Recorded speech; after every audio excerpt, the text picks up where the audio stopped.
Ei, gente, fazer um live rapidinho aqui no Story, conversar com vocês sobre algo que é muito recorrente hoje, em pleno século XXI, em pleno 2020 batendo as portas, que é algo que acontece muito. E eu vou dar o testemunho de algo que aconteceu no meu passado, quando eu tinha 22 anos.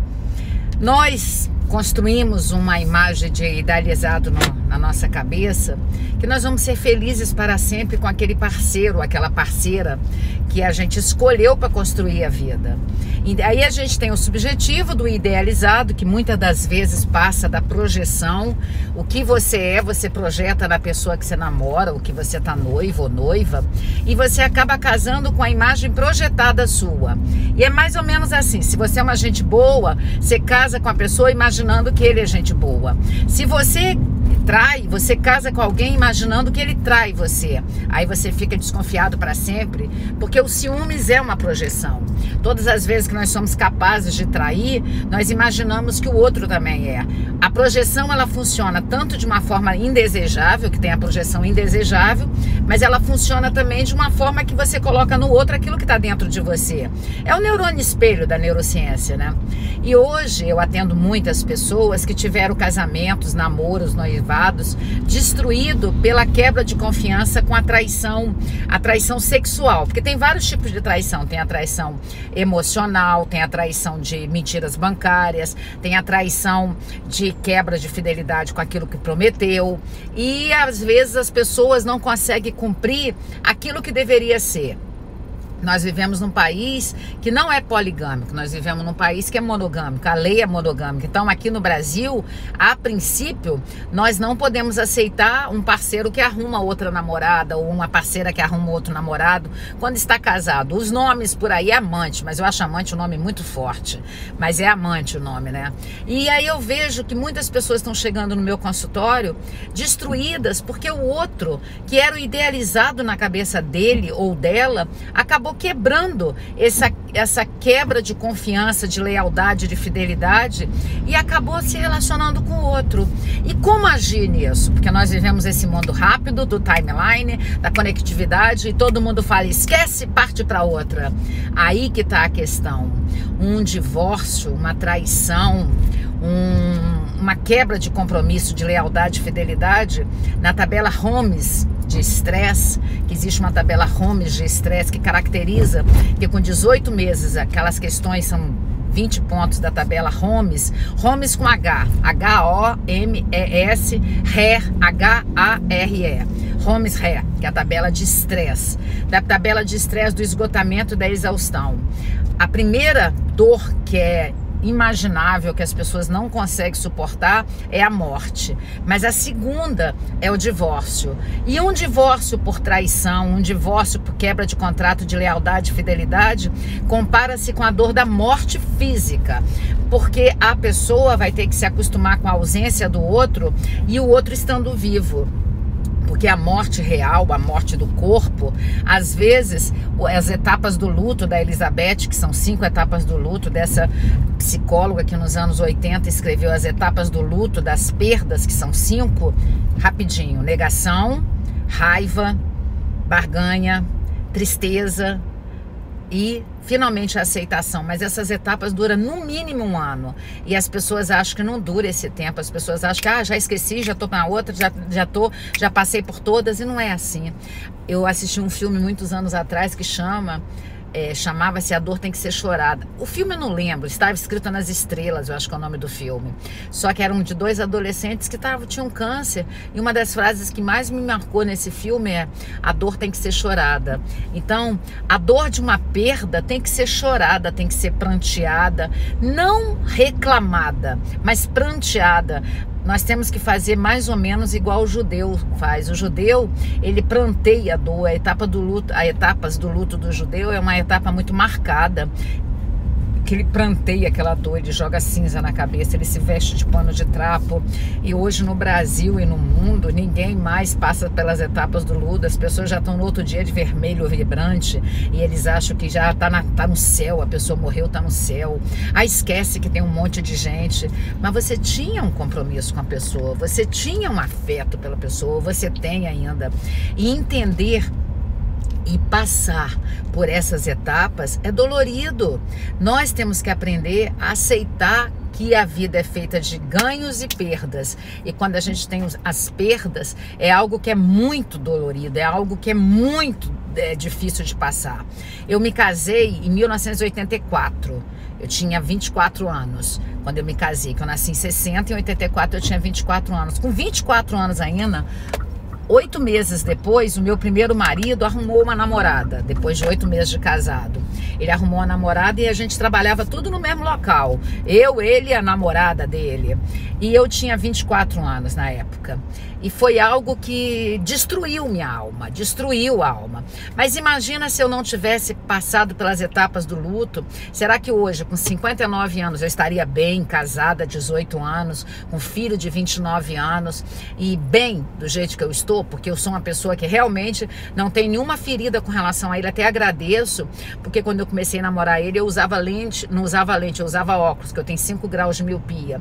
Uma das coisas que ele fez comigo foi me ensinar a usar lente de contato. Eu lembro que a primeira vez que eu botei lente de contato, eu estava com ele. E eu vi o mundo sem a lente do óculos. Eu tenho miopia. Ele também, eu tinha cabelo curtinho na época. Ele falou, Cássia, deixa seu cabelo crescer. Ele é bonito, ainda enrolado. Uma das coisas também que ele fez eu ter vontade de malhar. Ele me ensinou a correr na praia. Na época eu corria na praia. Hoje eu não corro mais na praia, mas eu gosto de malhar. Gosto não, né? Eu me obrigo a malhar. Então, o que eu deixo para vocês? Veja o lado bom da pessoa depois que passar a dor. Veja o lado bom da pessoa, o que ela fez com você. Porque sempre tem um lado bom. Todo mundo tem um lado bom. Ninguém é só lado negativo. Todo mundo tem um lado bom e um lado negativo. Mas você tem que aprender a ver isso. E ver o lado bom das pessoas, às vezes você vai ter que ser racional. Você vai ter que ser uma pessoa mais prática e não tão sofrida. Você tem que chorar a sua dor, prantear a sua dor. Sim, você tem que fazer isso. Mas você tem que entender que você não olhar o positivo e negativo da vida, você vai ser muito vítima se olhar só o negativo e você vai ser muito falso com você vai estar se enganando se você só olhar o lado bom, porque na vida a gente tem ativo e passivo, igualzinho da economia, igualzinho do meu lado economista, nós temos ativo e passivo, a gente não tem só passivo e a gente não tem só ativo, por mais que você esteja vivendo uma traição, uma morte, uma quebra de contrato de fidelidade, por mais que a sua vida agora esteja sendo difícil, saiba, vou falar para vocês uma coisa que meu pai me ajudou na época que esse rapaz me traiu e eu tive que passar por cima, senão eu não conseguiria chegar até aqui. Uma das coisas que meu pai falava para mim, Cássia, tudo passa, acredite que tudo passa. Se você trabalhar a sua dor de uma forma real, vai passar. Meu pai, eu tinha 24 anos, meu pai 54 naquela época. Porque meu pai era 30 anos mais velho do que eu. E passa, tudo passa, gente. É só uma questão da gente acreditar que a gente tem que sofrer essa dor, que a gente tem que vivenciar essa dor, que a dor tem que ser pranteada, a dor tem que ser chorada, a dor tem que ser lamentada e vai passar. Creia que vai passar. Creia que na vida a gente pensa que tem coisas que não passam, mas passam. Essa noite eu sonhei com meu pai, coincidentemente, né? Só que eu sonhei que na minha família tinha nascido um menininho que estava com 8 anos. E de repente uma prima minha vira e fala, Cássia, olha como esse meninozinho parece com seu pai. É saudade. Não é que existe sonho premonitório, não existe nada disso. Na verdade, essa representação simbólica do meu sonho é uma representação da saudade. É etapa de Natal, é uma etapa que a gente sente falta do pai, da mãe. O Natal é muito simbólico de afeto, né? Então, esse sonho é extremamente sonho de saudade. Não é sonho premonitório, não é nada disso. E aí, quando a gente entende mais a nossa emoção, tudo fica mais fácil. Quando a gente entende mais a nossa emoção, tudo fica mais fácil para você poder elaborar suas dores, elaborar sua saudade, elaborar suas questões.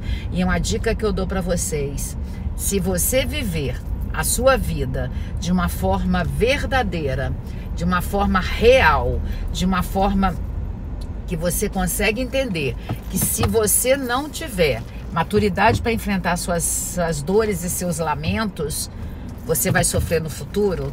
Aí sim, você vai vivenciar uma dor e essa dor vai se transformar numa doença física. Porque nós temos que lembrar que toda doença, ela nasce primeiro na cabeça. Ela nasce primeiro no emocional, para depois ela ir para o físico. Então a minha dica para você, a minha dica de hoje para você, que eu tô chegando aqui no local, que eu tô procurando vaga agora.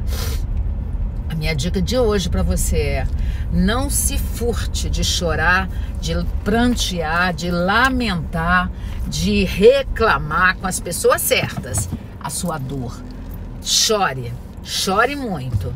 Chore durante no mínimo 1 ano, porque é a negação, depois da negação é a raiva. Primeiro é o choque, né? Primeiro nem entra nas etapas do luto, é o choque. Depois é a barganha, depois da barganha é a... Deixa eu ver se dá pra parar aqui, gente, só rapidinho. Depois da barganha é a tristeza, depois da tristeza... Finalmente, depois da tristeza, você entra na fase da aceitação. Aí quando você aceita que aquilo aconteceu com você, porque no fundo você tem muito mais a aprender do que você possa imaginar, vai passar. Eu deixei aqui para vocês a minha dica, a minha experiência pessoal. Foi interessante eu ter passado por isso, porque eu acho que como psicóloga, se talvez eu não tivesse passado, eu não saberia hoje dizer para vocês um paciente que chega, uma menina que chega falando que o marido arrumou uma outra pessoa, um menino que chega falando, e eu tive a experiência pessoal. É muito legal. É bom ter 59 anos, ter passado por várias coisas e ter superado. Então a minha dica é: pranteia a sua dor, pranteia, marca uma terapia se você não tem um amigo que você confia, porque terapeuta é para isso, psicanalista é para isso. E outra coisa, nós já estamos com as vagas abertas para o dia 20 de fevereiro, a aula de criança interior ferida, onde nós vamos falar sobre as compulsões. Se você garantir a sua vaga até dia 30 de dezembro, está saindo por R$200. E essa aula do dia, ela é uma plataforma que enche rapidinho, a de criança interior. Em fevereiro nós vamos falar sobre as compulsões de drogas lícitas e ilícitas. Nós vamos falar de vícios emocionais, vícios físicos, que são todas as compulsões da criança que ficou presa até 12 anos. Então, resgatando a criança interior ferida. E o tópico de fevereiro, do dia 20 de fevereiro, a aula é online, a aula é ao vivo, de 19 às 23 horas. 350 é a aula se você deixar para pagar lá em fevereiro. Mas nós estamos abrindo 20 vagas até dia 30 de dezembro por R$200. Nós vamos reduzir R$150. O WhatsApp para você mandar o número e as meninas mandarem para você a conta para você fazer o depósito bancário é 27, porque eu moro na segunda capital em qualidade de vida do Brasil. 27 99 505 1960. 27 99 505 1960. Siga a gente lá no canal de YouTube também, lá tem vários vídeos bacanas postados. E se possível, compartilha nosso link para todas as pessoas, porque uma das coisas que eu mais gosto é de ajudar as pessoas, e eu ainda ganho por isso. Imagina, eu faria de graça, só que eu vivo disso. Eu preciso sobreviver e eu vivo disso. Eu vivo de aulas, de pacientes, mas é algo que eu faço por amor demais. E é o que Freud falou: amar e trabalhar, amar a si. E se você está passando por um divórcio, se você está passando por uma perda, se você está passando por uma traição, se você está passando por algo que está te machucando demais, lembre-se, você tem que voltar a amar você mais do que a outra pessoa. Porque a gente só dá conta de amar a outra pessoa de verdade se a gente amar a gente. Mas vem fazer as aulas online comigo. Nós temos a aula no dia 20 de fevereiro. E no dia 28 de fevereiro começa uma nova turma da Formação Teórica em Psicanálise. Formação Teórica em Psicanálise. Você quer saber informações? O telefone para você mandar o WhatsApp. 27 99 505 1960. Beijo no coração, tá bom? Tchau, gente!